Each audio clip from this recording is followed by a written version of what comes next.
अस्सलाम वालेकुम। आज मैं आपको ऐसा मेथड बताऊंगी, ऐसी 3 ट्रिक्स बताऊंगी जिसको यूज़ करके आप प्लेजरिज्म क्विल बोर्ड के ज़रिए यूज़ कर सकते हैं और किसी को पता भी नहीं चलेगा।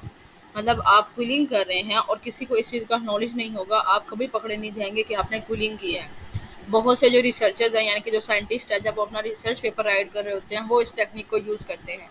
बहुत से एकेडमिक जो कंपनीज रन कर रही हैं असाइनमेंट्स वगैरह के लिए, थीसिस वगैरह के लिए, वो इस प्रोसेस को यूज़ करते हैं, इस इन 3 टिप्स को यूज़ करते हैं जो आज मैं आपको बताने वाली हूँ। इन 3 टिप्स को यूज़ करके आपको कभी भी पकड़े जाने का खदशा नहीं होगा। आप इजीली क्विल बोर्ड का प्रीमियम या सिंपल जो भी आपके पास वर्जन है, आप उसको इस्तेमाल कर सकते हैं। तो सबसे पहले मैं कंटेंट ले लूँगी जिसको मैं यूज़ करना चाह रही हूँ, जिसका मैं प्लेजरिज्म रिमूव करना चाह रही हूँ। ये मेरी हेडिंग है, मैं इसका प्लेजरिज्म रिमूव करना चाह रही हूँ। मैं इसका कंटेंट कॉपी कर लूँगी। कॉपी करने के बाद यहाँ पर मैं उसको पेस्ट कर दूँगी। अब मेरे पास यहाँ पर मोड्स ज़्यादा से हैं, जो आपको सूटेबल लगे आप वो यूज़ कर सकते हैं, लेकिन क्योंकि मैंने अपनी वीडियोज़ में अलग-अलग मोड्स पे आपको बताया है, तो मैं आज क्रिएटिव मोड जो है उसको यूज़ करूँगी, ताकि आपको पता भी चल जाए कि इस मोड में क्या-क्या सिनेरियोज़ होते हैं और ये कैसे सेंटेंसेस को क्रिएट करता है। सिनोनिम्स आप यहाँ से ज़्यादा या कम कर सकते हैं। जितनी आप चेंजेस चाह रही हो उतनी चेंजेस जो हैं वो इसके थ्रू हो जाती हैं। अब फर्स्ट चीज़ जो आपने करनी है, फर्स्ट टिप आपकी ये है कि आपने सेंटेंसेस को रीड करना है, क्योंकि ये पूरे के पूरे सेंटेंसेस को अपने मुताबिक चेंज करते हैं, वर्ड्स को ऐसे घुमा देते हैं, सम टाइम वो हमारे काम हमारे टाइटल के अकॉर्डिंग नहीं होता है। सो फर्स्ट थिंग रीडिंग है कि आपने रीडिंग लाजमी करनी है, और जो वर्ड आपको नज़र आए कि ये आपके टाइटल या आपके काम के साथ मैच नहीं कर रहा, उस वर्ड पे क्लिक करके आपने उसके सिनोनिम चेंज कर लेने हैं। ये पहला मेथड है। आइए इस मेथड को ट्राई करते हैं।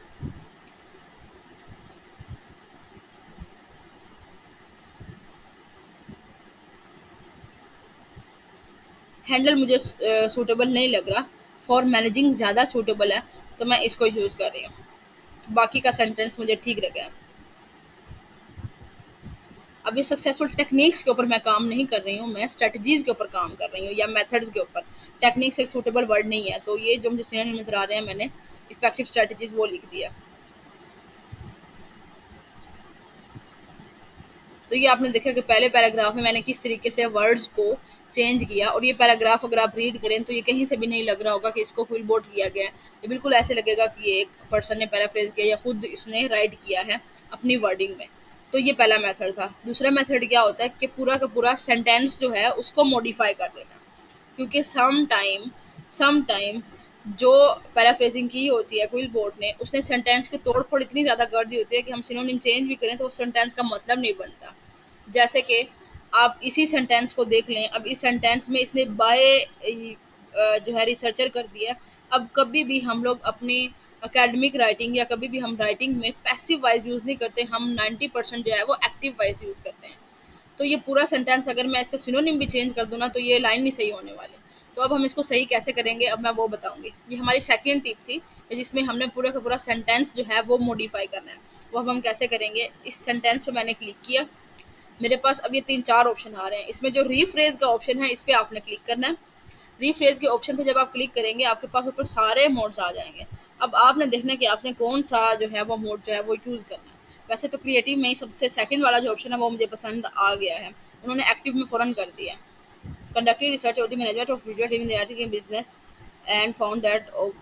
अच्छा, 2-3 वर्ड जो हैं वो सही नहीं है, लेकिन बाकी लाइन ठीक है, तो मैं वो 2-3 वर्ड्स को जो है वो सही कर लेती हूँ। हेल्थ केयर बिजनेस नहीं है, हेल्थ केयर सेक्टर है। ओपन लाइन्स नहीं है, ओपन चैनल्स वर इम्पोर्टेंट। अच्छा, अभी भी कुछ सेंस नहीं इसका भरना। Connective research on management of visual teams and found that open channels और कम्युनिकेशन आर इम्पोर्टेंट। ठीक है, ये अब सूटेबल हो गया। तो ये सेकंड मेथड था, जिसके थ्रू आप अपना कंटेंट जो है वो ऐसा बना सकते हैं कि किसी को इस चीज़ का आइडिया ही नहीं होगा कि आपने क्विल बोर्ड किया है। तो अब थर्ड क्या है, थर्ड हमारे पास ऐसा पॉइंट होता है जिसमें हमने अपनी हेडिंग्स जो हैं वो भी अंदर डाली होती हैं। फॉर एग्जांपल बुलेट्स पॉइंट हमने यूज़ किए होते हैं लेफ्ट साइड पे। राइट साइड पे क्या होता है, वो बुलेट्स पॉइंट वैसे नहीं आते हैं, या वो हेडिंग्स जो हैं वो फुल कंप्लीट चेंज हो जाती हैं। तो उन कंप्लीट चेंज को सेट करने का प्रोसेस क्या होता है कि हम उस हेडिंग को ही कॉपी करके दूसरी साइड पे पेस्ट कर देते हैं। अब वो कैसे करते हैं वो मैं आपको करके दिखाती हूँ, क्योंकि ये जो मैंने कंटेंट लिया है इसमें वो हेडिंग नहीं है। तो मैं इसको थोड़ा सा स्टडी करके इसको उधर पेस्ट कर लूँ, देन नेक्स्ट वाला जो हेडिंग होगी उसको मैं सेम सिनेरियो से ही करूँगी।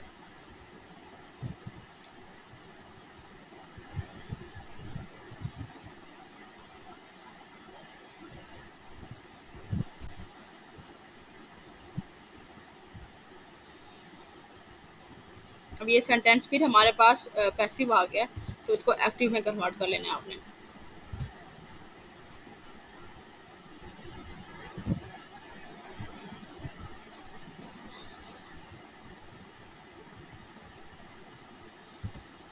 सम टाइम आपको कोई सेंटेंस अगर पसंद नहीं आ रहा और आप इसको अपनी पहले वाली पोजीशन पर लाना चाहते हैं, तो आपने जैसे उस लाइन पे क्लिक करना है। लाइन पे क्लिक करते ही आपके पास ऊपर ये जो ऑप्शन नजर आ रहा है ना, जिसपे ये बिल्कुल एरो लगा हुआ है अंडू, इसको कर देना है। तो ये वही बिल्कुल सेंटेंस बन गया है जो आपका चेंज ही नहीं हुआ। ये देखें, ये इधर हाईलाइट है, ये इधर हाईलाइट है। अब मैं वापस इसको पैराफ्रेज कर लेती हूँ।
हेडिंग वाला सिस्टम है, अब आपको दिखा दूँ। बाय चांस मेरे पास ऐसा कंटेंट फिलहाल नहीं है जिसमें हेडिंग ना हो, बल्कि आई थिंक ऊपर वाले पैराग्राफ में है। तो मैं आपको वो दिखा देती हूँ, देन आपका ये जो थर्ड टिप है वो कंप्लीट हो जाएगी कंप्लीट तरीके से। ये मैं ये वाले लेती हूँ, इससे मेरे पास बुलेट्स पॉइंट्स है।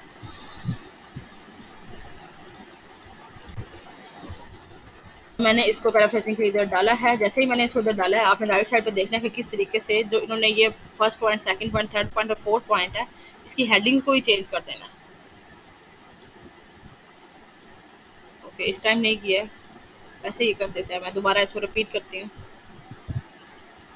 ओके परफेक्ट, अब इसने मॉडिफाई कर दिया है। ये चेक करें, इंट्रोडक्शन वाली हेडिंग यहाँ पर कहीं भी नहीं है, मेथोडोलॉजी वाली हेडिंग नहीं है, बल्कि उसने इसको पैराग्राफ में कन्वर्ट कर दिया है। जब आप इसी डाटा को कॉपी पेस्ट करके अपने प्रोफेसर्स या अपने क्लाइंट्स को भेजेंगे, तो उन्हें फ़ौरन पता कर लेना है कि आपने किस तरीके से इसको किया है। तो इस सिचुएशन में आपने क्या करना है, इंट्रोडक्शन वाली हेडिंग जो है उसको यहाँ से कॉपी करके यहाँ राइट साइड पे आपने पेस्ट कर देना। सेम इसी तरीके से मेथोडोलॉजी को कॉपी करके या सेकंड हेडिंग जो है उसको कॉपी करके आपने इधर पेस्ट कर देना है। सम टाइम क्या होता है कि इधर से हेडिंग और इधर से पैराग्राफ क्योंकि इकट्ठे मर्ज हो गया, तो आपको आइडिया नहीं होता कि कौन सा कहाँ पर आना है या किस जगह पर कहाँ पर है आपका हेडिंग मेथोडोलॉजी वाली कहाँ पर है। तो जब आप यहाँ पर क्लिक करेंगे तो नेक्स्ट वाली जो है वो हाईलाइट हो जाएगी। तो ये वो मेथड है जिसके थ्रू, ये 3 टिप्स है जिसके थ्रू किसी भी प्रोफेसर को पता नहीं चलेगा कि आपने पैराफ्रेसिंग की है। तो इन 3 मेथड्स को यूज़ करके आप एक प्रो की तरह क्विल बोर्ड को यूज़ कर सकते हैं। थैंक यू वेरी मच, अल्लाह हाफिज़।